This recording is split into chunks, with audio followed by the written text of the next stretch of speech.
कुख्यात गँगस्टर अनमोल बिश्नोईला अखेर अमेरिकेतून भारतात परत आणलंय. दिल्ली विमानतळावर पाऊल ठेवल्या त्याला राष्ट्रीय तपास यंत्रणा म्हणजेच NIA कडे सोपवण्यात आलं आहे.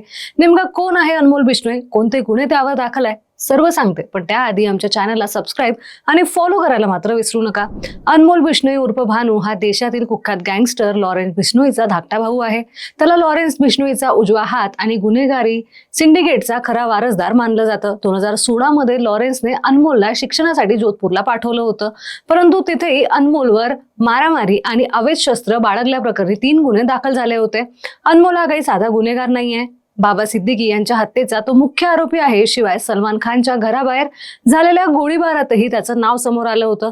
एवढंच नाही तर सिद्धू मुसेवाला हत्याकांडात हल्लेखोरांना मदत केल्याचा आरोपही अनमोलवर होतो. त्याच्यावर खून, खंडणी, अपहरण यांसारखे 32हून अधिक गुन्ह्यांची नोंद आहे. 2022 पासून तो अमेरिकेत लपून बसला होता. बनावट पासपोर्ट, बनावट नाव, पण शेवटी आता अमेरिकेने त्याला हद्दपार केलं आणि भारतात आल्या त्याला NIAच्या ताब्यात दिलं आहे. सध्या त्याला 11 दिवसाची कोठडी सुनावण्यात आली आहे आणि पुढे कोणत्या राज्याची पोलीस त्याला ताब्यात घेणार हे आता केंद्र सरकार ठरवणार आहे.